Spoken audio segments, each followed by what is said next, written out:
नमस्कार बच्चों, आप सभी का बहुत बहुत स्वागत है परीक्षा मंथन के ऑफिशियल यूट्यूब चैनल पे। और कैसे हैं आप लोग?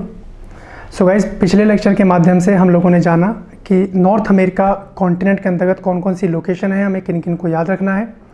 उसी के संदर्भ में हम लोगों ने एक छोटे से सेगमेंट को शुरू किया जहाँ पर हम लोग जल संधि, जल डमरू मध्य के बारे में जान पाए, जितने भी स्टेट चैनल पैसेजेस हैं। उसी सीरीज़ को कंटिन्यू करते हुए आज के इस लेक्चर में आप लोग जानेंगे कि नॉर्थ अमेरिका के अंतर्गत माउंटेन कौन कौन से हैं। देखिए, इसको हम अलग इंडिविजुअल में भी कर सकते हैं कि भाई पूरे विश्व के पर्वतों को समझ लिया जाए या पूरे विश्व के जितने भी जल संधियाँ हैं उनको समझ लिया जाए। लेकिन हम लोग प्रयास करेंगे कि एक कॉन्टिनेंट जब हम लोग शुरू कर रहे हैं तो जितनी चीज़ें, जितने डायमेंशन उसके बन सकते हैं उसको समाप्त करते हुए चलें, ताकि आपको वो अलग अलग पढ़ने की आवश्यकता ना हो। तो जैसा कि कल हमने बताया था कि आज जो आप लोग समझिएगा कि जितने भी माउंटेन हैं, जितने भी प्लेटो पठार हैं नॉर्थ अमेरिका के अंतर्गत, उनके बारे में। तो उम्मीद करता हूँ पिछले लेक्चर को आप लोगों ने बहुत ईमानदारी से देखा होगा और जो मैंने लिस्ट ऑफ लोकेशन बताई थी उनको आपने सर्च किया होगा। अगर आप ये काम कर चुके हैं तो उसके बाद अब आपको बिल्कुल टेंशन लेने की ज़रूरत नहीं है, क्योंकि अब जो जो चीज़ें हम लोग आगे लेके चलेंगे आप लोग उसको आराम से कनेक्ट कर पाएंगे। तो आप लोग हेडिंग दीजिएगा कि important mountain and plateau. Important mountain and plateau, यानी महत्वपूर्ण पर्वत और पठार। महत्वपूर्ण पर्वत और पठार। देखिए, यहाँ पे हम लोग ये टॉपिक नहीं जानने जा रहे हैं कि पर्वतों की उत्पत्ति आखिरकार हो कैसे रही है। ये आपका एक कंसेप्ट वाला टॉपिक हो जाता है जो हम लोग जियोमॉर्फोलॉजी में समझेंगे। हालांकि कुछ सेगमेंट आप लोग उसके देख ही रहे हैं, आपने समझा होगा कि कंसेप्ट को कैसे लेके चलना है। लेकिन यहाँ पे हम ये समझ रहे हैं कि क्या है और कहाँ है। अगर मैं किसी पर्वत की बात कर रहा हूँ तो पर्वत का नाम तो आपको पता लगा, लेकिन वो है कौन से लोकेशन पे, अब आपको ये पता होना चाहिए। तो जैसे कि हमने लास्ट लेक्चर में लोकेशन के माध्यम से हम लोगों ने पूरे कॉन्टिनेंट को समझा कि भाई ब्यूफोर्ट सी से लेकर पूरा क्लॉकवाइज चलते हुए हम लोग बेरिंग सी तक वापस आए थे। उसी तरीके से आज हम पर्वतों के कुछ लिस्ट ऑफ लोकेशन को समझेंगे जो एग्ज़ाम पॉइंट ऑफ व्यू से भी इम्पॉर्टेंट हैं। पहले मैं कुछ लोकेशन के नाम लिख देता हूँ, आप उसको देख लीजिए एक बार। फिर उसके बाद मैं आपको बताऊँगा कि परीक्षा में कौन कौन से प्रश्न अभी तक पूछे जा चुके हैं। ठीक है, तो सबसे पहले आप एक चीज़ समझिए कि कल हमने डिस्कस किया था कि इस तरफ नॉर्थ अमेरिका के पश्चिम की तरफ पैसिफिक ओशन है,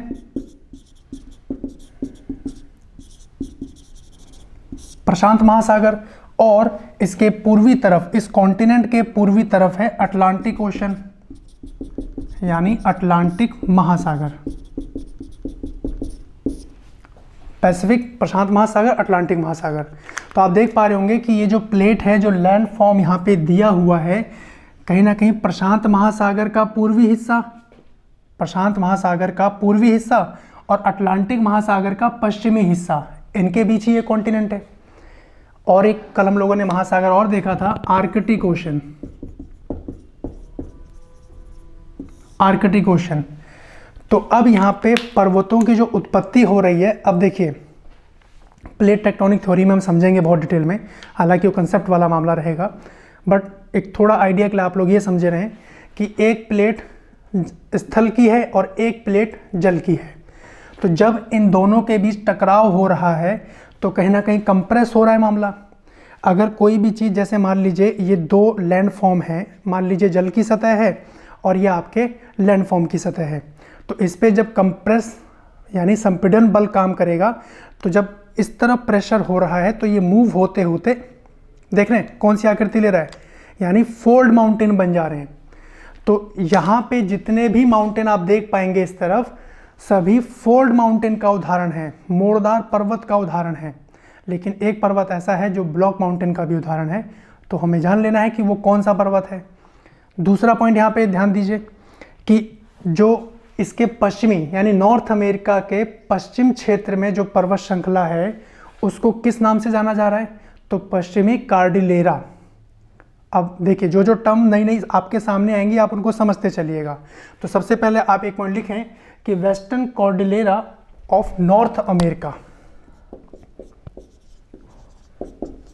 western Cordillera of North America, यानी उत्तरी अमेरिका, उत्तरी अमेरिका के पश्चिमी कार्डिलेरा। कार्डिलेरा एक टर्म आप देख पा रहे हैं, इसका क्या मतलब होता है? देखिए, पर्वत बन जाने के बाद ही आप लोग देख पा रहे हैं, आपने बनते हुए तो नहीं देखा है, उसके बाद जो भी अवधारणाएं दी गई हैं उसी को हमें मान के चलना है। तो आप एक चीज़ ध्यान दीजिए, कार्डिलेरा का मतलब है कि भिन्न भिन्न समय में विभिन्न प्रकार की स्थलाकृतियों का निर्माण अलग अलग टाइम फ्रेम में। तो यहाँ पे यानी इस पश्चिमी क्षेत्र में ये काम हुआ है, इसी चलते इसको पश्चिमी कार्डिलेरा बोला जा रहा है। अगर आपके सामने टर्म आए कि पश्चिमी कार्डिलेरा, तो आप लोग ध्यान से समझ जाइएगा कि भाई नॉर्थ अमेरिका की बात हो रही है। सॉरी। तो अब इसमें कौन कौन सी पर्वत श्रृंखलाएं हैं वो आपको ध्यान रखनी है। मैं एक एक करके नाम लिख रहा हूँ, पहले मैं लिस्ट के नाम लिख दूँ, फिर आपको उसको सर्च करना है वीडियो को पॉज करते हुए। ये काम आप ईमानदारी से जरूर कीजिएगा, ठीक है। तो इसमें पहला नाम है ब्रुक्स रेंज। मैं नाम लिख रहा हूँ, आप लोग सर्च करेंगे, ब्रुक्स रेंज। अब ब्रुक्स रेंज आप लोग देख पाएंगे अपने मैप में कि ये किस तरफ है। देखिए, ये नॉर्थ अमेरिका का मैप है, आप ब्रुक्स रेंज देख पाएंगे कुछ इस तरफ है, ब्रुक्स रेंज, ठीक है। दूसरा जो नाम है ब्रुक्स रेंज के बाद वो है अलास्का रेंज। ब्रुक्स रेंज दूसरे नंबर पे है अलास्का रेंज। देखिए, आपको लग रहा होगा कि भाई इसमें तो काफ़ी समय चला जाएगा, लेकिन समय तो जाएगा लेकिन परफेक्ट हो जाएगा। आपको बार बार इसको दोबारा से देखने की आवश्यकता नहीं है, एक बार ही समझ लीजिए नॉर्थ अमेरिका कॉन्टिनेंट, फिर इसके बाद दोबारा पढ़ने की आवश्यकता नहीं होगी, बस रिवाइज आपको करते रहना है। तो यहाँ पे जो दूसरा पॉइंट है अलास्का रेंज, वो क्या है, वो कहाँ पे है? देखिए इस तरफ है, आप देखते चलिएगा अपने मैप में, मार्क करते चलिएगा, क्योंकि जब आपसे पूछा जाए अलास्का रेंज तो आपके माइंड में आ जाना चाहिए कि ये तो मैंने नॉर्थ अमेरिका के ऊपर की तरफ देखा था, ठीक है। इसी को बोला जा रहा है गाइस वर्ल्ड टूर। जैसे आप लोग कहीं भी आप घूमने जाते हैं तो आपके दिमाग में एक मैप बन जाता है कि भाई मैं यहाँ पे घूमने गया था, पहले यहाँ गया फिर वहाँ मुड़ा, मैंने ये देखा वो देखा। तो उसी तरीके से आपको कॉन्टिनेंट को भी टूर के रूप में समझना है। नेक्स्ट जो यहाँ पे रेंज है उसका नाम लिखेंगे मैकेंजी रेंज।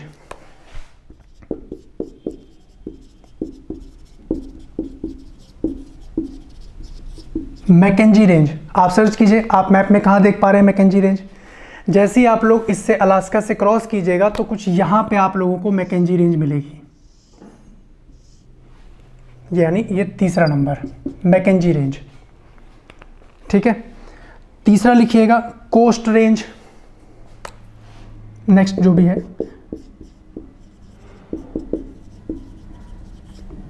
Coast range. अब कोस्ट का मतलब आप लोग जान रहे हैं तटीय एरिया, कोस्टल एरिया। तो कोस्ट रेंज आपका जो यहाँ पे विस्तृत है वो कुछ इस तरफ से है। देखिए कोस्ट रेंज यानी तटीय वाला हिस्सा, यहां से लेके ये पूरा फैला हुआ है कोस्ट रेंज। ध्यान से आप लोगों को समझ लेना एक बार कि कोस्ट रेंज आखिरकार है कहां पे। तो ये फोर्थ नंबर कोस्ट रेंज, ठीक है। नेक्स्ट लोकेशन का नाम लिखिएगा कोस्ट रेंज के बाद कास्केड रेंज।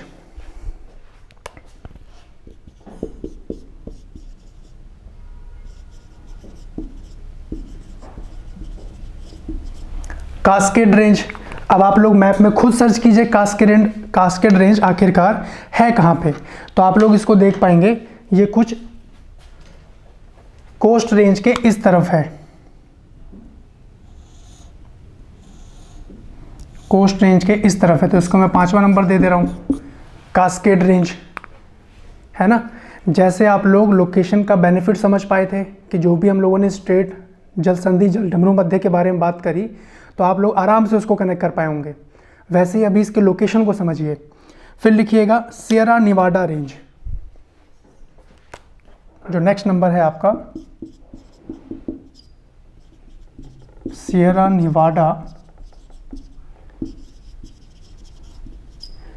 निवाडा रेंज। सो सियरा निवाडा रेंज आप लोग देख पाएंगे कि बिल्कुल इसी के नीचे है जो आपका कास्केड रेंज है इसके इस तरफ, मैं इसको अलग से हाईलाइट कर दे रहा हूँ, ये आपका 6 नंबर हो गया। 7th लिखिएगा, और आपका कहीं ना कहीं मैक्सिको जो है यहीं से शुरू हो जा रहा है, ये पूरा मैक्सिको है। 2 रेंज और आपको जाननी है, उसका नाम लिखिएगा। एक है, देखिए सियरा नेवाडा हो गया, एक लिखिए रॉकी। रॉकी ऐसे भी लिख देते हैं, ऐसे भी लिख देते हैं, तो रॉकी माउंटेन रेंज जो है ये सबसे लंबी पर्वत श्रृंखला है नॉर्थ अमेरिका की। इसका लोकेशन आप लोगों को ध्यान रखना है, जो कहीं ना कहीं यहाँ से लेके पूरी ये फैली हुई है,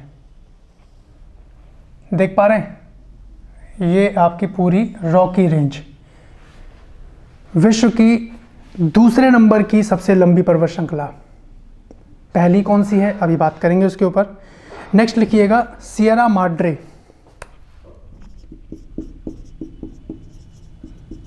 सियरा माड्रे, और 9th भी है सियरा माड्रे। अब आपके मन में प्रश्न आ रहा होगा, दोनों सेम है। दोनों सेम कैसे हैं? एक सियरा माड्रे इस तरफ है यानी पूर्व की तरफ, और एक सियरा माड्रे इस तरफ आप देख पा रहे होंगे, है ना। तो यानी एक पूर्व एक पश्चिम। तो अब इसको किस नाम से जाना जा रहा है? इसको बोला जा रहा है ऑक्सीडेंटल। जो आपका पश्चिम की तरफ है इसको ऑक्सीडेंटल के नाम से जान रहे हैं। तो यानी ये जो, इसको मैं 8th नंबर दे दे रहा हूँ, 8th नंबर ऑक्सीडेंटल है, और ये ओरिएंटल है। ऑक्सीडेंटल ओरिएंटल, सियरा माड्रे ऑक्सीडेंटल की बात हो रही है, तो यानी पश्चिमी वाला जो पर्वत श्रृंखला है वो, और सियरा माड्रे की जो बात हो रही है यानी जो पूर्वी तरफ जो हिस्सा है ये वाला। ये 9th नंबर आप इसको मेंशन कर सकते हैं। तो पश्चिमी काल्डेरा के अंतर्गत आप 9 माउंटेन रेंज के बारे में समझेंगे, और यहीं से प्रश्न आते हैं गाइस। अभी मैं बताऊंगा कौन कौन से प्रश्न पूछे गए हैं। एक बार आपके दिमाग में इनकी लोकेशन फिक्स हो जानी चाहिए। ब्रुक रेंज की बात हो रही है तो सबसे टॉप पे, उसके नीचे Alaska range, Mackenzie range, Cascade range, coast range जो पूरी कोस्टल एरिया पे फैली हुई है, फिर कास्केड रेंज और सियरा नेवाडा रेंज, और लास्ट में सियरा माड्रे। ये यहाँ पे पश्चिमी काल्डेरा के अंतर्गत है। अभी मैंने पूर्वी की बात नहीं की है। यहाँ से कौन कौन से प्रश्न है, यहीं से क्यों प्रश्न है, जरा ये भी समझिए कि जब यहाँ पे स्थल की सतह और जल की सतह का जब संपीड़न हो रहा है, संपीड़न बल के कारण टकराव हो रहा है, तो कहीं ना कहीं अंदर की परतों में गर्म गलित पदार्थ निकल रहा है, और उसके निकलने से यहाँ पे मोड़दार पर्वतों की उत्पत्ति हो जा रही है। तो ये सारे के सारे मोड़दार पर्वत हैं, लेकिन एक ही पर्वत है जो मोड़दार नहीं है, जो ब्लॉक माउंटेन का उदाहरण है। तो वो कौन सा है, अभी उसके बारे में जानेंगे। उससे पहले इन्हीं पर्वतों के बीच में देखिए जो भी माउंटेन बन रहा है, अगर ये आप देख पा रहे हैं स्थल और जल की सतह है, जब इनके बीच टकराहट हो रही है तो ये कहीं ना कहीं इस तरीके के रूप को लेते हुए जा रहे हैं। भाई कब तक ये प्रेशर को झेलेंगे, कहीं ना कहीं मोड़ तो बनेगा इसमें। तो जब ये मोड़ बन रहा है तो ये मोड़दार पर्वत के रूप में निकल के आ रहे हैं। उसी तरीके से आगे की तरफ जब ये मूव हो रहे हैं, देखिए जरा यहाँ पे देखें, 2 प्लेट जब आपस में टकरा रही हैं, संपीड़न बल लग रहा है, तो ये मोड़दार पर्वत बन जा रहे हैं। और कई जगह जब पूरा संपीड़न नहीं मिल पा रहा है तो ये पठार का रूप ले रहे हैं, प्लेटो। हम लोगों ने इतना कंसेप्ट तो जान ही लिया था कि पठार मतलब पृथ्वी की स्थल की सतह पे कितनी कितनी आकृतियां हैं, वो हमने जाना था। तो यहाँ पे आप लोग दूसरा हेडिंग दीजिएगा कि अंतरा पर्वतीय पठार, थोड़े उनके नाम पता हो लग जाए, फिर हम लोग आगे बढ़ते हैं। इसका स्क्रीनशॉट ले लीजिए आप लोग। अंतरा पर्वतीय पठार हेडिंग दीजिएगा।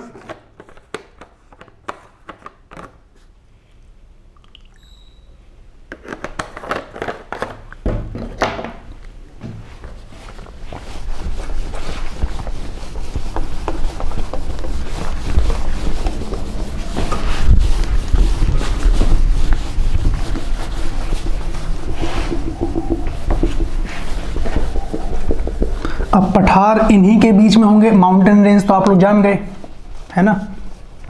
अब हेडिंग देंगे अंतरा पर्वतीय पठार।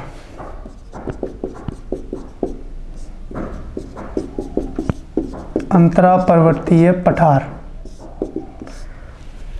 तो पठार की ऊंचाई यानी जो उसका शिखर है वो नुकीला नहीं होगा, सपाट होगा। तो यहाँ पे पहला पठार है जो आपको ध्यान रखना है वो है यूकॉन प्लेटो, यूकॉन प्लेटो।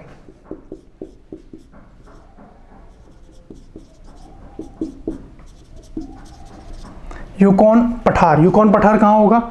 आप लोग लोकेशन में देखिएगा, अभी मैं इसको अक्षरता लिखवाने भी वाला हूँ, ठीक है। तो यहाँ पे आप लोग देख रहे होंगे कि अलास्का और ब्रुक्स रेंज के, ब्रुक्स रेंज और अलास्का के मध्य है कौन सा? यूकॉन पठार। मैं यहाँ पे इसको इस तरीके से मार्क कर दे रहा हूँ। तो यानी अगर आपसे पूछ लिया जाए कि यूकॉन पठार किस क्षेत्र में अवस्थित है, तो आपका आंसर क्या जाएगा? अलास्का। लास्ट लेक्चर में हम लोग जान गए थे ये वाला जो लोकेशन है इसका नाम है अलास्का, जो कि अमेरिका का ही हिस्सा है। और मैंने आपसे प्रश्न पूछा था कि अलास्का संयुक्त राज्य अमेरिका को किसने उपहार में दिया था। जो बच्चे वो नहीं देख पाए हैं और जो ये देख रहे हैं, कमेंट सेक्शन में जरूर कमेंट कीजिएगा कि आखिरकार ये अलास्का संयुक्त राज्य अमेरिका को किसने उपहार में दिया। ठीक, नेक्स्ट लिखिए ब्रिटिश कोलंबिया, मोस्ट इंपॉर्टेंट, इसके बारे में यूपीपीएससी पूछ चुका है। क्या नाम है? British Columbia.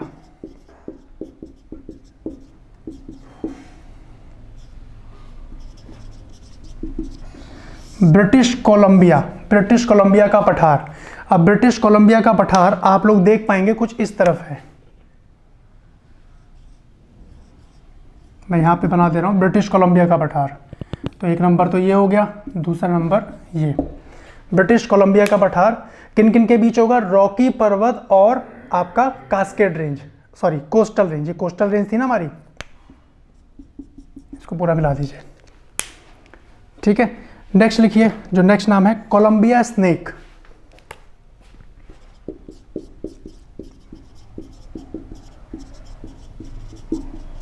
Colombia Snake, Columbia Snake आप मैप में देख पाइएगा, ये आपका कास्केड रेंज और रॉकी रेंज के बीच में है।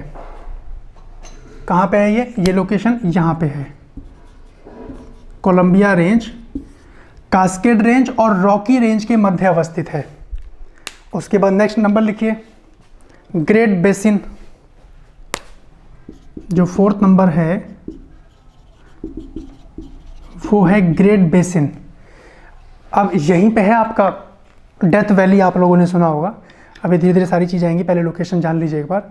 ग्रेट बेसिन आप लोग देख पाएंगे अपने मैप में, ये रॉकी पर्वत और जो ये वाला लोकेशन हम लोगों ने मेंशन किया था यहाँ पे है, फोर्थ है ना। हमने जो सियरा नेवाडा मेंशन किया था और रॉकी रेंज के मध्य ये अवस्थित है। नेक्स्ट लोकेशन लिखिएगा कोलंबिया प्लेटो।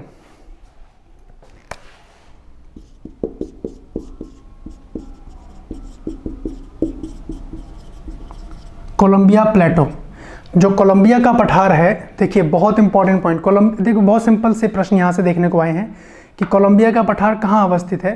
और जैसे कि अब प्रश्नों का स्तर बढ़ रहा है 2018 के बाद से, तो काफ़ी चेंज हुआ है, तो कैसे चेंज होगा उसके हम लोग उसके ऊपर बात करेंगे, है ना। कोलंबिया प्लेटो आप लोग देख पाइएगा रॉकी पर्वत के राइट हैंड साइड पे कुछ इस तरफ। तो यहाँ पे कौन सा नंबर है? ये 5th नंबर में मेंशन कर दे रहा हूँ, ठीक है, कोलंबिया पठार। और यहीं पे है माउंट एल्बर्ट, माउंट एल्बर्ट भी आप लोग अपने मैप में देख रहे होंगे, ठीक है।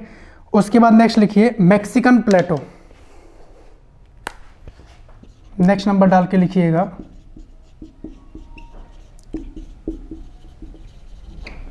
कि मैक्सिकन पठार कहाँ होगा भाई? मैक्सिको में ही होगा, लेकिन मैक्सिको में मैंने आपको बताया पर्वतों के बीच मध्य अवस्थित है। तो सियरा माड्रे और सियरा माड्रे ऑक्सीडेंटल ओरिएंटल, इनके मध्य ही अवस्थित है, आप देख पाएंगे अपने मैप में। तो ये आपका 6th नंबर हो गया।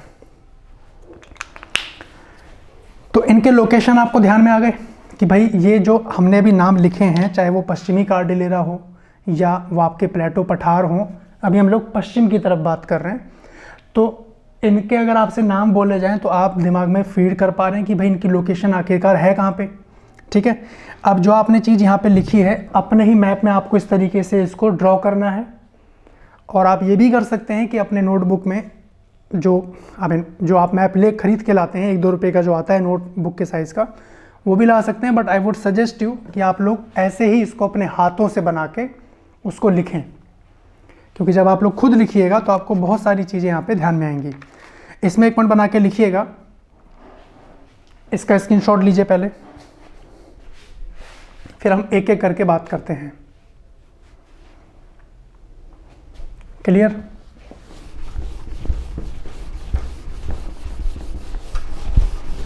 अब जो आपने डायग्राम में इसको सजा के लिखा है, अब इसके संबंधित कुछ इंपॉर्टेंट पॉइंट जो आपको पता होने चाहिए उसको नोट कीजिएगा।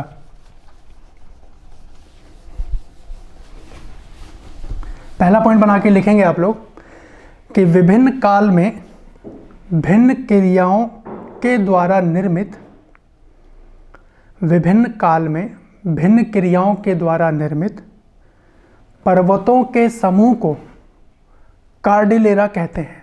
पहला पॉइंट कि भाई कार्डिलेरा तो समझ गए, लेकिन कार्डिलेरा होता क्या है, कहते किसे हैं, वो आपने लिखा कि विभिन्न काल में भिन्न क्रियाओं के द्वारा निर्मित पर्वतों के समूह को कार्डिलेरा कहते हैं। ठीक, नेक्स्ट पॉइंट लिखिएगा। नेक्स्ट पॉइंट, उत्तरी अमेरिका में पश्चिमी कार्डिलेरा, उत्तरी अमेरिका में पश्चिमी कार्डिलेरा के पर्वतों में केवल सियरा निवाडा, पर्वतों में केवल सियरा निवाडा, आप लोगों ने सियरा निवाडा रेंज ये मेंशन की थी, देखिए यही है सियरा निवाडा, आप इसको हिंदी देवनागरी में भी लिख सकते हैं सियरा निवाडा। लेकिन अभी जो आप मैप लिए हुए हैं, हो सकता है अधिकांश छात्र इंग्लिश में ही लेते हैं मैप, बट एटलीस्ट इनके जो नाम है वो इंग्लिश में आपके सामने रहें, ज़्यादा अच्छा है ना, कुछ इंग्लिश के शब्दों से भी आप लोग परिचित रहें। तो आपने लिखा इसके अंतर्गत कि उत्तरी अमेरिका में पश्चिमी कार्डिलेरा के पर्वतों में केवल सियरा निवाडा ब्लॉक पर्वत का उदाहरण है। किसका उदाहरण है? ब्लॉक पर्वत।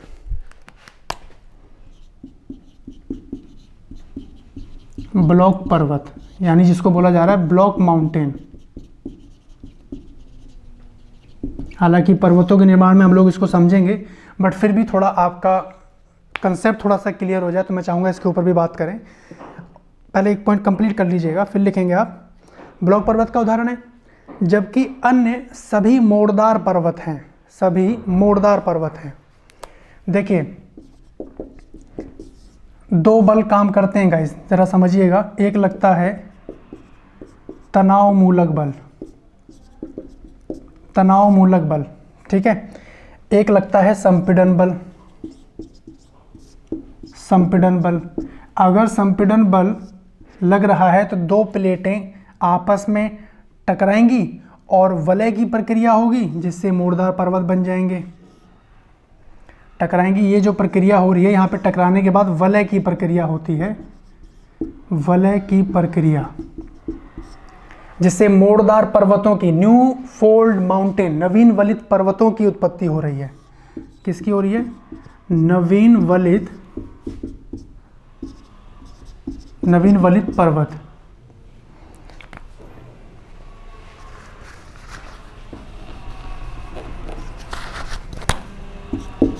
नवीन वलित पर्वत यानी मोड़दार पर्वत, वलित यानी वलय, मोड़दार पर्वत। किसके कारण हो रही है? संपीड़न बल के कारण। थोड़ा सा डायमेंशन आपका क्लियर रहे। तनाव मूलक बल की बात हो रही है तो कहीं ना कहीं ये एक दूसरे से दूर जा रहे हैं, एक दूसरे से दूर जा रहे हैं। तो अब इस कंडीशन में होगा क्या, इस कंडीशन में होगा क्या, जरा देखिए ध्यान से,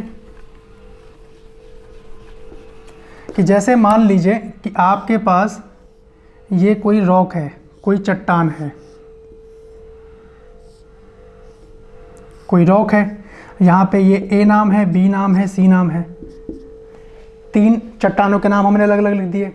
अब यहाँ पे बल काम कर रहा है तनाव मूलक, एक दूसरे की तरफ खींच रहा है। तो अगली स्टेज में क्या होगा, अगली स्टेज में क्या होगा कि ये जो बी वाला हिस्सा है वो धंस जाएगा। जो बी वाला हिस्सा आप लोग देख पा रहे हैं वो आपका धंस जाएगा, देख पा रहे हैं, ये बी वाला हिस्सा धंस गया। तो यही है ब्लॉक माउंटेन, यानी ये जो आकृति बन के आ गई है इसी को ब्लॉक माउंटेन के नाम से जाना जा रहा है। अभी परेशान नहीं होइएगा, हालांकि टॉपिक हमें इंडिविजुअल भी पढ़ना है, पर्वतों का निर्माण, तो वहाँ पे हम लोग बहुत डिटेल में बात करेंगे। अभी के स्तर पे ये नाम आपके सामने है ब्लॉक पर्वत, तो आप लोग जान पाए होंगे कि ब्लॉक पर्वत का निर्माण कैसे हो रहा है, तनाव मूलक बल के द्वारा। जब एक चट्टान अंदर की तरफ धंस जा रही है तो उससे ब्लॉक माउंटेन का निर्माण हो रहा है। और पश्चिमी कार्डिलेरा, नॉर्थ अमेरिका के पश्चिमी कार्डिलेरा में एक ही उदाहरण है सियरा निवाडा। तभी तो पूछता है इसके बारे में एग्जामिनर। समझ गए क्यों पूछा जा रहा है बार बार? बाकी सारे मोड़दार पर्वत हैं, नवीन वलित पर्वत हैं, फोल्ड माउंटेन के उदाहरण हैं। क्लियर हो गया? अब जो आप लोगों ने पश्चिमी कार्डिलेरा के बारे में लिखा है, नेक्स्ट पॉइंट बना के लिखिएगा इसमें कि इसमें रॉकी पर्वत सबसे लंबी, इसमें रॉकी पर्वत, ये जो तीसरे नंबर पे लिखा था आप लोगों ने, फोर्थ नंबर पे रॉकी माउंटेन, रॉकी पर्वत सबसे लंबी और ऊंची पर्वत श्रृंखला है। सबसे लंबी और ऊंची पर्वत श्रृंखला है। कौन सी? रॉकी।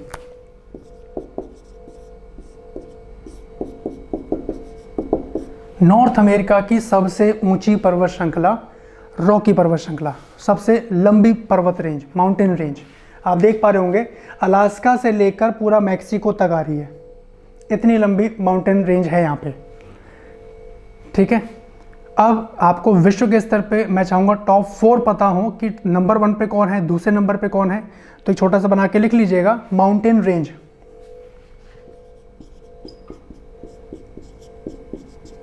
पर्वत श्रृंखला, सबसे पहले नंबर पे जो पर्वत श्रृंखला है उसका नाम है एंडीज। एंडीज पर्वत श्रृंखला, ये कहाँ पे है? साउथ अमेरिका में, साउथ अमेरिका में। दूसरे नंबर पे जो पर्वत श्रृंखला है वो है रॉकी। अब ये कहाँ है आप लोग जानते हैं, नॉर्थ अमेरिका। तीसरे नंबर पे है हिमालय। हिमालय कहाँ है?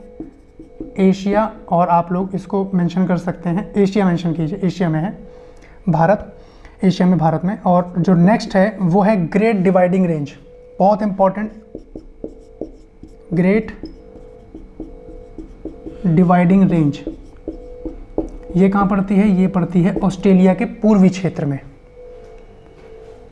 ठीक है, सिंपल सा प्रश्न ये भी पूछा गया कई बार कि भाई इनको इनके आकार या लंबाई के अनुसार क्रमिक रूप में सजाइए।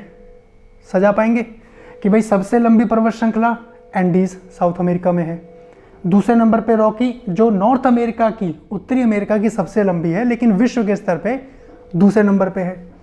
तीसरा कौन सी है? हिमालय, आप परिचित हैं उससे। और चौथे नंबर पे ग्रेट डिवाइडिंग रेंज जो ऑस्ट्रेलिया के पूर्वी क्षेत्र में है। क्लियर यहाँ तक? नेक्स्ट लिखिएगा, अलास्का रेंज की सबसे ऊंची चोटी, अलास्का रेंज हम लोगों ने बात करी थी, ब्रुक्स रेंज, अलास्का रेंज। फिर लिखेंगे अलास्का रेंज की सबसे ऊंची चोटी माउंट मिकिनले है। देखिए यहाँ से भी प्रश्न पूछा है, जब आप लोग अच्छे से पढ़ लीजिएगा तो फिर तो एग्जामिनर कहीं से भी बना ले। अलास्का रेंज की सबसे ऊंची चोटी है माउंट मिकिनले। आप देख पा रहे होंगे मैप में, अपने जरूर मार्क कर लीजिएगा। और जो आपने एटलस खरीदा है, आपने अपने लिए ही खरीदा है, तो उसको हाइलाइटर करना नहीं भूलिएगा, कलर से हाईलाइट कर दीजिएगा क्योंकि आप ही का एटलस है भाई। तो अलास्का रेंज की सबसे ऊंची चोटी माउंट मिकिनले। अब देखिए एक बार तो प्रश्न ये पूछा जा चुका है, लेकिन इसका नया नाम क्या है वो भी प्रश्न आ चुका है। नोट कीजिएगा कि इसका नया नाम माउंट देनाली है। माउंट मिकिनले का नया नाम, नया नाम माउंट देनाली, माउंट देनाली है, याद रख पाएंगे। फिर लिखिए, यह उत्तरी अमेरिका की सबसे ऊंची चोटी है। उत्तरी अमेरिका की सबसे ऊंची चोटी, नॉर्थ अमेरिका की, ध्यान दीजिएगा फंसाने वाला पॉइंट, नॉर्थ अमेरिका यानी उत्तरी अमेरिका की सबसे ऊंची चोटी। उत्तरी अमेरिका की तो है ही है, अलास्का संयुक्त राज्य अमेरिका का क्षेत्र है, तो ये अमेरिका की भी सबसे ऊंची चोटी है। ये अमेरिका की भी सबसे ऊंची चोटी है। कौन सी? माउंट मिकिनले, याद रख पाएंगे। अभी विश्व स्तर पे बात नहीं की है, नॉर्थ अमेरिका के स्तर पे ध्यान रखेंगे। नेक्स्ट लिखिए, कोस्ट रेंज की सबसे ऊंची चोटी। अब देखिए कोस्ट रेंज ये देखा था आप लोगों ने, कहाँ पे है कोस्ट रेंज, कोस्टल एरिया। तो लिखेंगे कोस्ट रेंज की सबसे ऊंची चोटी माउंट लोगन है।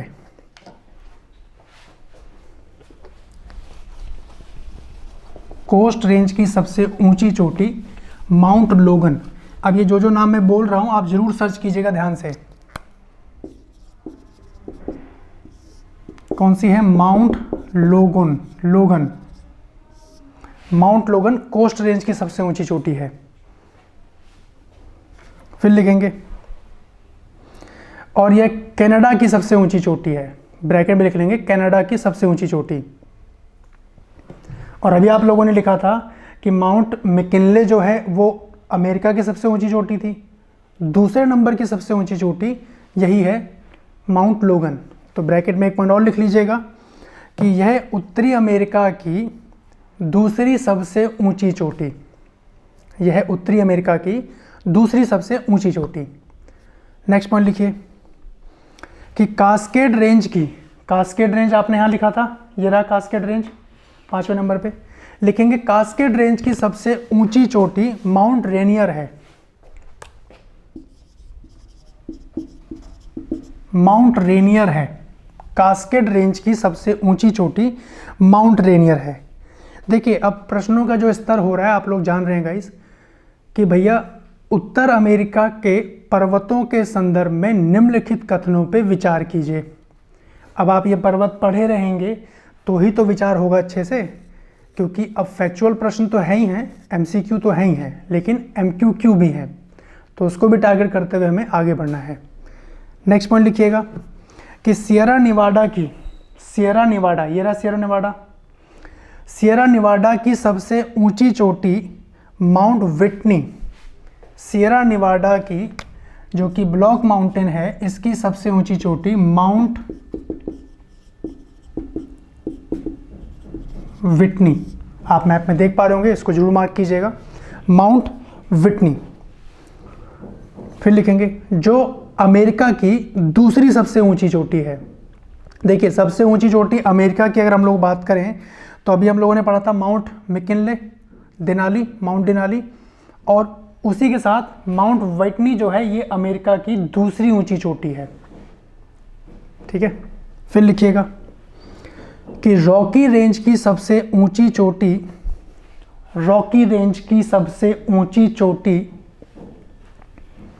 माउंट एल्बर्ट है। माउंट एल्बर्ट आप देख पाएंगे कुछ इसी तरफ है, माउंट एल्बर्ट, माउंट एल्बर्ट सबसे ऊंची चोटी रॉकी रेंज की। क्लियर हो गया यहाँ तक? तो ये तो बात थी पर्वतों को लेके। लोकेशन आप लोगों ने सर्च करी है ईमानदारी से, मैं यही मान के चल रहा हूँ। तो अब यहाँ से कोई भी प्रश्न रहेगा इस सेक्शन से आप लोग आराम से बना पाएंगे। जो दूसरा पॉइंट हम लोगों ने डिस्कस किया, अंतरा पर्वतीय पठार, जिसको प्रशांत कार्डिलेरा के नाम से भी जाना जा रहा है, उनके बारे में ज़रा समझ लेते हैं। अब ज़रा एक चीज़ समझिए कि यहाँ पे जो हिस्सा आप देख पा रहे हैं कि भाई प्रशांत महासागर का पूर्वी हिस्सा और अटलांटिक महासागर का पश्चिमी हिस्सा, आखिरकार ये डिस्ट्रीब्यूट कैसे कैसे है, थोड़ा इसके बारे में जान लेते हैं, फिर हम लोग पठारों को लेते हुए आगे बढ़ जाएंगे।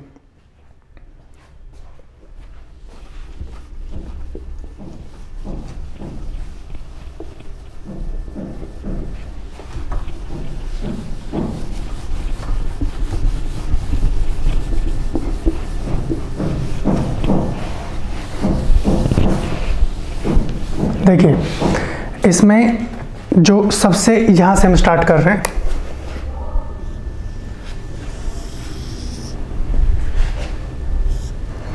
ये जो सबसे पहले हिस्सा है आप देख पाएंगे ये पैसिफिक कोस्ट है, यानी जो प्रशांत महासागर का कोस्टल तटीय एरिया, और कहीं ना कहीं वेस्टर्न एरिया भी है, पश्चिमी एरिया भी है, वेस्टर्न, और ये पैसिफिक कोस्ट है।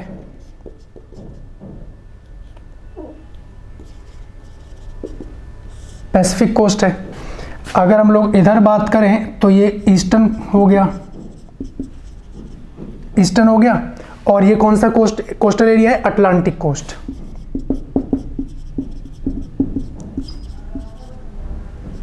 Atlantic coast. ठीक है, कोई भी पॉइंट आप लोगों को समझ में नहीं आए तो कमेंट सेक्शन में ज़रूर कमेंट कीजिएगा, हम लोग प्रयास करेंगे उसको नेक्स्ट लेक्चर में ज़रूर समझ लिया जाए। बाकी मैं समझ रहा हूँ कि आप लोग सारी चीज़ों को समझते हुए आगे चल रहे हैं। तो दो लैंडफॉर्म आप लोग देख पा रहे हैं, पश्चिम और पूर्वी। यहाँ पे जब हम लोग आगे बढ़ते हैं तो इतना हिस्सा तो आपका कौन सा हो गया, पैसिफिक तटीय एरिया, देख पा रहे हैं, पश्चिमी तटीय एरिया, पैसिफिक तटीय एरिया। उससे आगे जैसे ही पढ़ेंगे, अभी आप लोगों ने नाम पढ़ा कोस्ट रेंज, तो कोस्ट रेंज कुछ ऐसे फैली हुई है, इसका मैं नाम दे दे रहा हूं कोस्ट रेंज। कोस्ट रेंज के जब आप आगे बढ़ेंगे तो सियरा निवाडा, अभी जो आप लोग पढ़े हैं उसी को मैं इस तरफ से करते हुए दिखा रहा हूं। कोस्ट रेंज, सियरा निवाडा, उसके बाद बात आई सियरा निवाडा।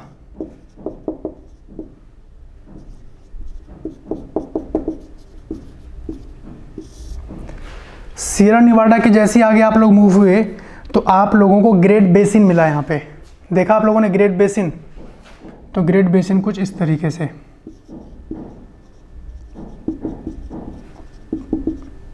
ग्रेट बेसिन मिला। ग्रेट बेसिन के आगे जब आप लोग बढ़े तो आपको रॉकी माउंटेन मिला, जो कि नॉर्थ अमेरिका की सबसे ऊंची और सबसे लंबी पर्वत श्रृंखला है, रॉकी। जैसी रॉकी से आप लोग क्रॉस किए तब आप लोगों को मिलेगा उच्च भूमि पठार। उच्च भूमि पठार यानी जो इतना हिस्सा है यहाँ पे हाईलैंड जिसको बोला जा रहा है, उच्च भूमि पठार, यानी इसके बाद का जो एरिया आप देखेंगे वो हाईलैंड में काउंट किया जा रहा है, उच्च भूमि में काउंट हो रहा है। हम इस पे क्यों बात कर रहे हैं अभी आप लोग समझ जाएंगे, फिर लिखेंगे। फिर इसके बाद जैसे ही आगे बढ़ेंगे पूरा प्लेन एरिया आएगा, ग्रेट प्लेन।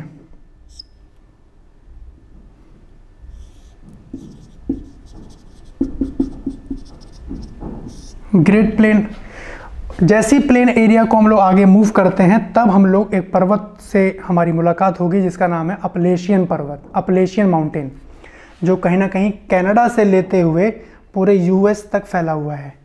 तो जैसे ही ग्रेट प्लेन से हम लोग आगे बढ़ेंगे तो हमारी मुलाकात होगी अपलेशियन माउंटेन, अपलेशियन पर्वत।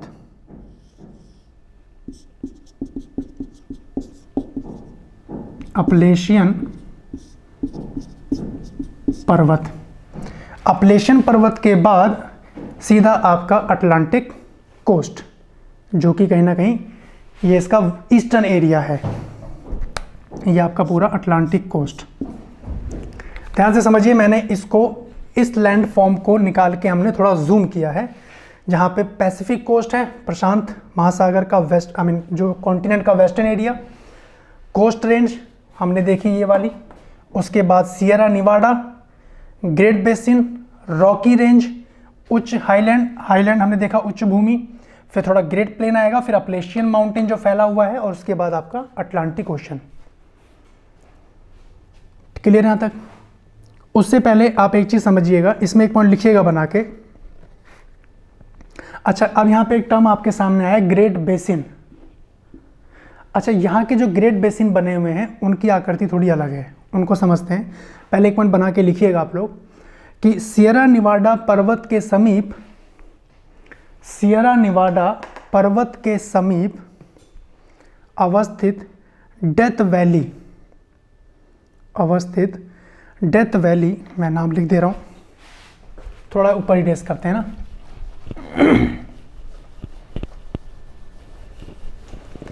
सियरा निवाडा के समीप अवस्थित डेथ वैली, इसके पास ही है death valley.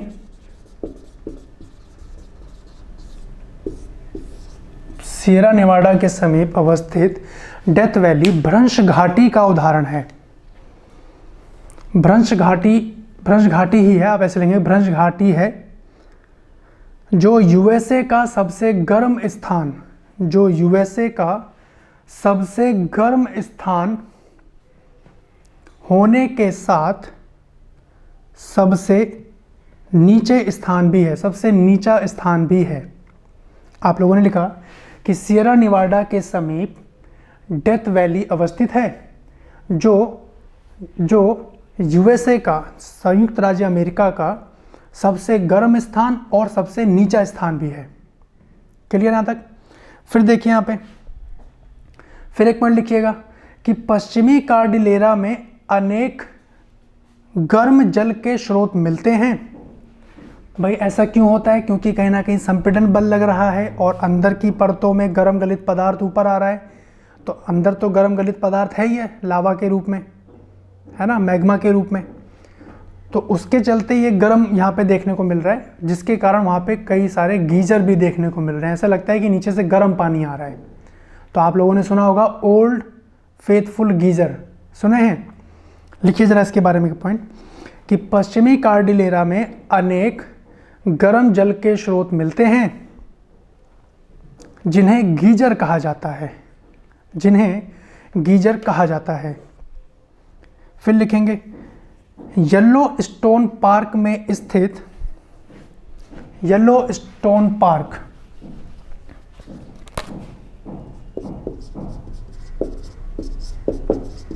Yellow stone park में स्थित ओल्ड फेथफुल गीजर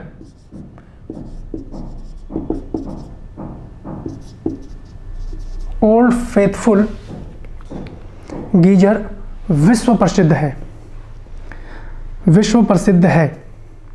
क्लियर हो गया यहाँ तक? तो अगर आपसे पूछ लिया जाए कि भैया ओल्ड फेथफुल गीजर आखिरकार है कहाँ पे, तो येलो स्टोन पार्क, ठीक है। डेथ वैली कहाँ पे है? सियरा निवाडा में अवस्थित है, जो कि यूएसए का सबसे नीचा और गर्म स्थान भी है। गर्म होने के कारण यहाँ पे डेथ वैली पाई जा रही है और उसी के कारण पानी भी गर्म आ रहा है, तभी तो गीजर बोल रहे हैं इसको। और old faithful geyser yellow stone park में है, ठीक है। अब आइए, यहाँ तक होने के बाद रॉकी पर्वत के बारे में आप जान पाए। अब अपलेशियन माउंटेन के बारे में जानते हैं, थोड़ा पूर्वी की तरफ बात करते हैं। अब मैं कुछ नाम बताऊंगा, आप उनको जरूर हाईलाइट कीजिएगा, है ना। देखिए कनाडा में आप लोग देख पा रहे होंगे, ये वाला हिस्सा कल हमने बताया था कनाडा है, CA से डिनोट कर दे रहा हूँ। ये आपका यूएसए है और ये आपका मैक्सिको है ना। तो कनाडा में एक सिटी है, आप इस लोकेशन की तरफ देख पा रहे होंगे, जिसका नाम है cubic city. Cubic city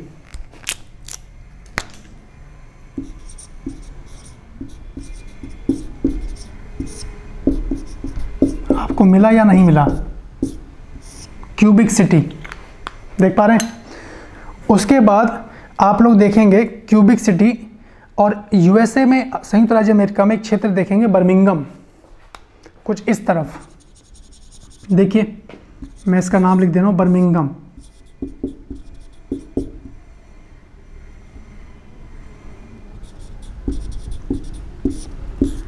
Birmingham, ठीक है। तो अब आप लिखेंगे कि अपलेशियन पर्वत का विस्तार, अपलेशियन पर्वत का विस्तार कनाडा के क्यूबिक सिटी से लेकर, कनाडा के क्यूबिक सिटी से लेकर, कनाडा के क्यूबिक सिटी से लेकर यूएसए के बर्मिंघम तक है। अब आप लोग समझेंगे कि इधर के एरिया को निचला स्थान भी बोला जा रहा है। ऐसा क्यों? क्योंकि अब इधर का जो एरिया है ऐसे हो चुका है, सब पानी आएगा इधर से चला जाएगा।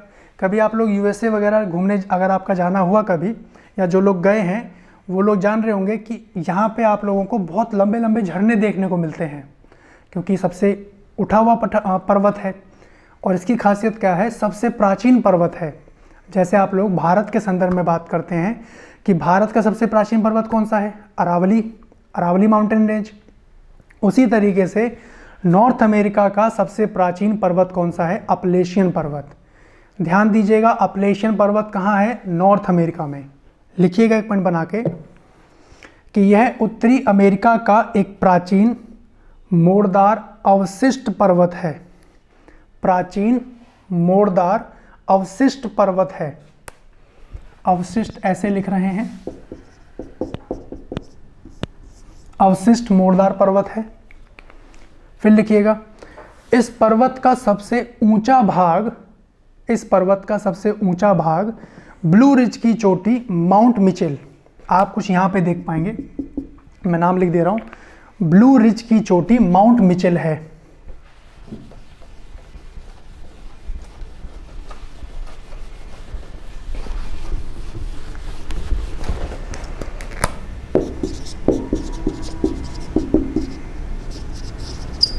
ब्लू रिज की चोटी माउंट मिचेल, माउंट मिचेल भी बोल देते हैं।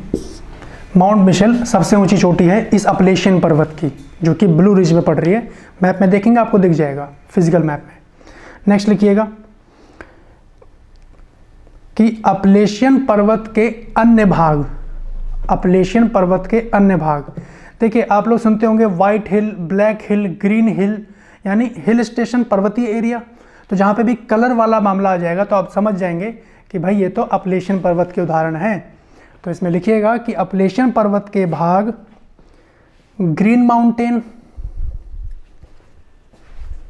मैं यहाँ नाम लिख दे रहा हूँ कि अपलेशियन पर्वत के भाग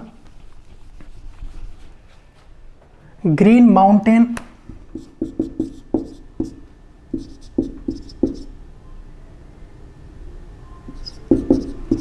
ब्लैक हिल, Green Hill, green mountain, Green Hill, यही हो गया। उसके बाद एक और नाम लिखेंगे इसके अंदर, ग्रीन माउंटेन, ब्लैक, एक ब्लैक लिखेंगे, ब्लैक नहीं लिखा है, ब्लैक लिखिएगा, ब्लैक हिल।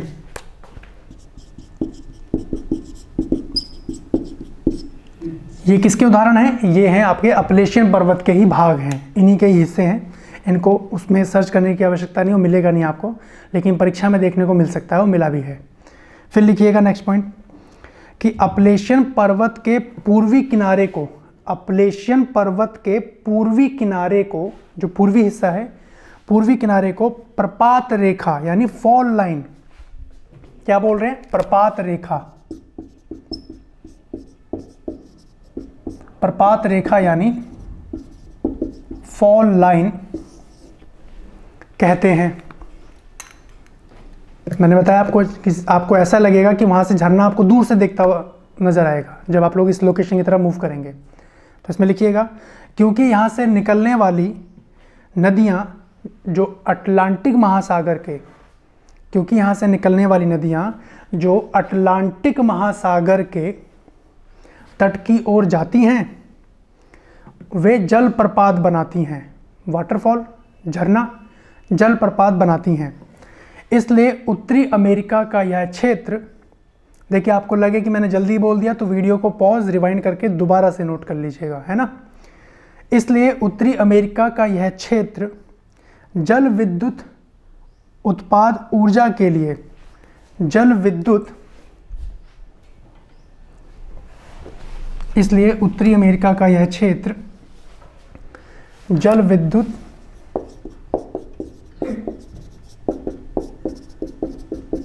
उत्पाद, जल विद्युत उत्पाद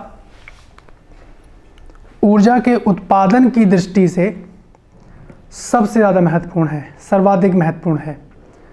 तो अब आपका माइंड में बन गया कि भाई अगर इलेक्ट्रिसिटी की बात हो रही है तो उत्तर अमेरिका में कहाँ बन रहा होगा? अपलेशियन पर्वत के पूर्वी में।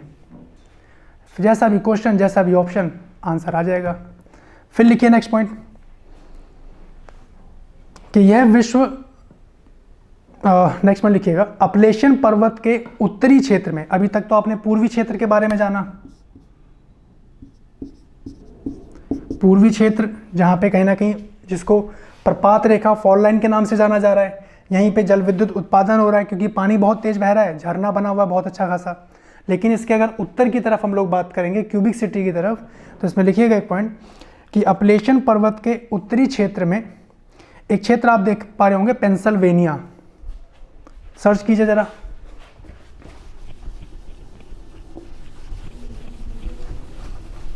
क्या नाम बताया मैंने? पेंसिल्वेनिया।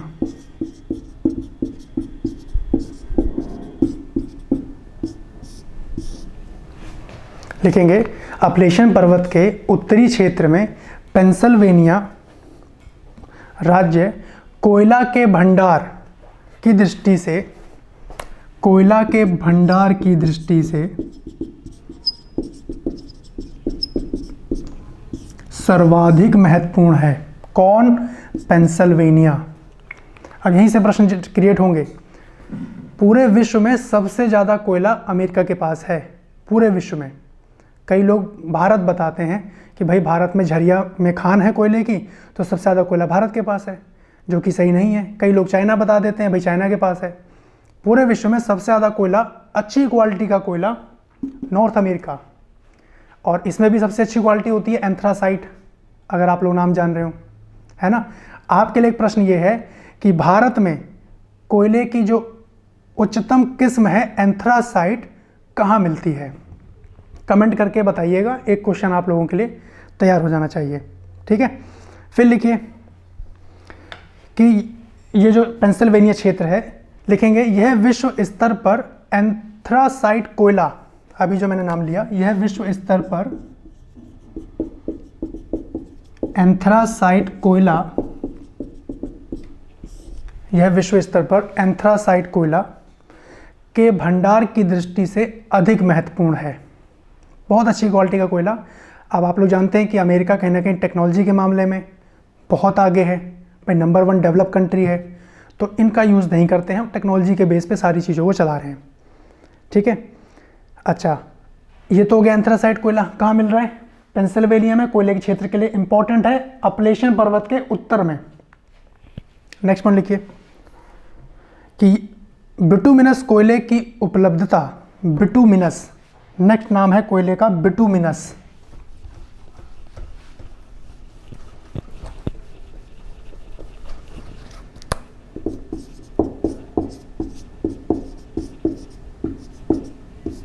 बिटुमिनस कोयला।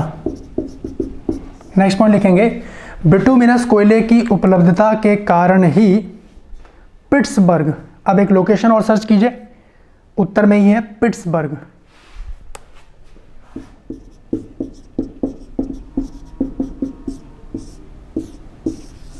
पिट्सबर्ग लिखेंगे, पिट्सबर्ग में लौह इस्पात उद्योग, कौन सा उद्योग? लौह इस्पात। पिट्सबर्ग में बिटुमिनस कोयले की उपलब्धता के कारण ही पिट्सबर्ग में लौह इस्पात उद्योग,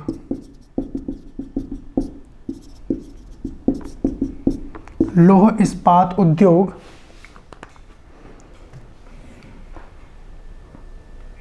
स्थापित किया गया है ना।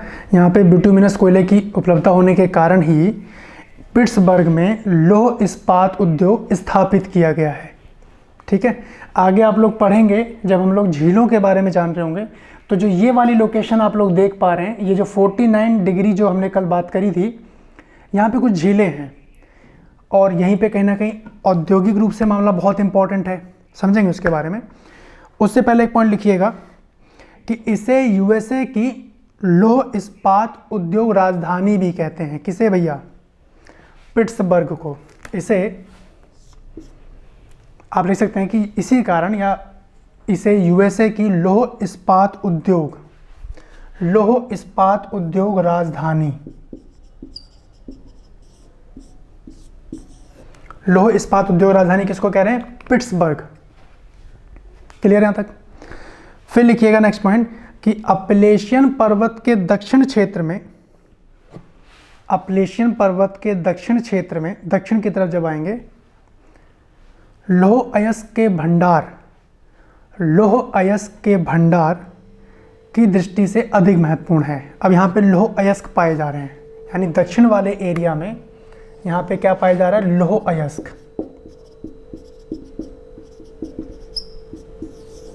लौह अयस्क पाया जा रहा है। भाई ऊपर तो कोयले वाला हिस्सा हो गया, है ना, फॉल लाइन हो गया, प्रपात, जलप्रपात देखने को मिल रहा है, लेकिन जैसे ही दक्षिण में आ रहे हैं तो यहाँ पे लौह अयस्क के भंडार पाए जा रहे हैं अपलेशियन पर्वत के दक्षिण में। फिर लिखिएगा लौह अयस्क की उपलब्धता होने के कारण ही, यहाँ लौह अयस्क की उपलब्धता होने के कारण ही बर्मिंघम में लौह इस्पात उद्योग स्थापित किया गया है। बर्मिंघम में लौह इस्पात उद्योग, लौह इस्पात उद्योग स्थापित किया गया है। कहाँ? बर्मिंघम में। फिर लिखेंगे जो दक्षिण एशिया में, जो दक्षिण एशिया में लौह इस्पात उद्योग का एक महत्वपूर्ण केंद्र है, लौह इस्पात उद्योग का एक महत्वपूर्ण केंद्र है। ठीक है जी। तो ये आपका मामला हुआ माउंटेन के संदर्भ में, कि चाहे प्लेटो के संदर्भ में अभी तक जो प्रश्न पूछे गए हैं वो आपके यहाँ पे कवर हो गए हैं। आप इसको ध्यान से समझते हुए लोकेशन को अपने हाथों से कलर कीजिएगा ताकि वो आपको याद हो पाए क्योंकि गाइस कहीं ना कहीं अंततः पेपर तो आप ही लोग दीजिएगा ना भाई, परीक्षा में तो आप ही बैठिएगा। यहाँ तो हम आपको समझा रहे हैं, अच्छे से समझाने का प्रयास कर रहे हैं, तो आप लोग स्टेप बाय स्टेप इसको फॉलो करते चलिएगा, कोई भी प्रॉब्लम यहाँ पे नहीं आने वाली है। ठीक है। अब उसके बाद जो हमारा नेक्स्ट टॉपिक आएगा इसके अंतर्गत वो रहेगा उत्तरी अमेरिका की झीलें। कौन कौन सी झीलें हैं इसके अंतर्गत, थोड़ा उसके बारे में जान लेते हैं, है ना। अब ज़रा एक चीज़ समझिए कि जैसे देखिए ये पृथ्वी है, 0 डिग्री विषुवत रेखा। जैसे ही हम लोग ऊपर की तरफ मूव करते हैं, ये मान लीजिए 23.5 डिग्री कर्क रेखा हो गई। भाई 23.5 डिग्री रेखा कहाँ से जा रही थी, कल देखा था हम लोगों ने। तो कहीं ना कहीं यहाँ पे आप देख पाएंगे कि कुछ इस तरीके से लोकेशन बना हुआ है, ऊपर अमेरिका निकल गया। तो यानी जितना ऊपर जाइएगा ठंडा प्रदेश देखने को मिलेगा, बर्फ़ जमी हुई देखने को मिलेगी, और बर्फ़ के पिघलने से ही यहाँ पे 5 इम्पॉर्टेंट झीलों का निर्माण हो गया है, जिसको बोलते हैं ग्रेट लेक्स, महान झीलें। सिंपल सा प्रश्न कि महान झीलें किस महाद्वीप में हैं, तो नॉर्थ अमेरिका। कहाँ बनी है, पहले मैं उनके नाम बताऊँ आप लोगों को, एक एक करके नाम लिखिएगा। पहले हेडिंग दीजिए कि important lakes of North America. मैं इसको इरेज कर रहा हूँ, important lakes of North America.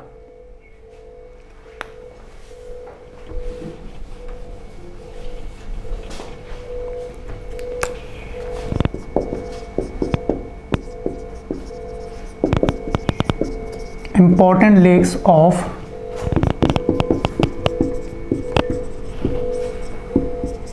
North America.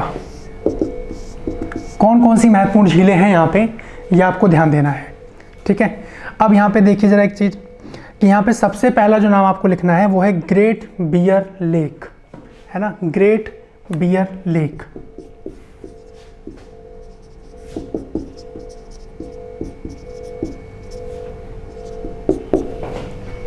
Great Bear Lake. उसके बाद नेक्स्ट नाम लिखिएगा आप लोग great Slave lake.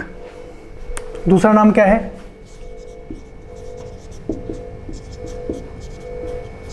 Great Slave lake. पहले नाम लिखिए, पहले समझिए कि आखिरकार नाम है क्या, क्योंकि आप लोग इनसे परिचित नहीं हैं।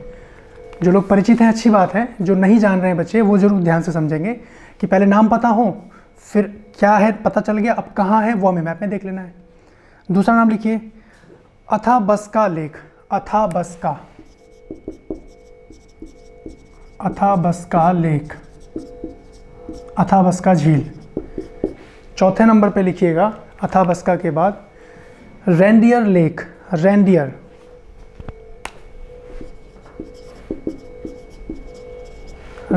लेक। और लास्ट में नाम लिखेंगे जो सबसे इंपॉर्टेंट है, लेक विनीपेग, लेक विनीपेग।